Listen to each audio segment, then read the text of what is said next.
Here I have Motorola Moto G22, and today I'm going to show you how to enable Do Not Disturb mode on this device. So firstly you have to go to the upper bar, and here you can find the button Do Not Disturb. By tapping on it once you can switch this mode. By holding your finger on it you can access some of its settings. For example, you can switch it here too. You can add exceptions to this mode. It could be people, it could be apps, it could be alarms and other interruptions like media sounds, touch sounds, reminders, calendar events. You can add the schedule for this mode. For example, you can change its name, you can select days on which it will be active, you can select start time, end time of this schedule. You can also set it to override, for alarm to override the end time of your schedule.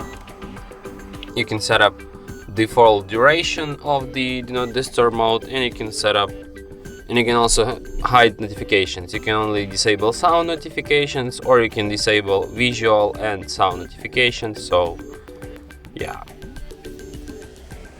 and that's it. Thanks for watching. If you find this tutorial useful, don't forget to hit that like button and subscribe to our channel.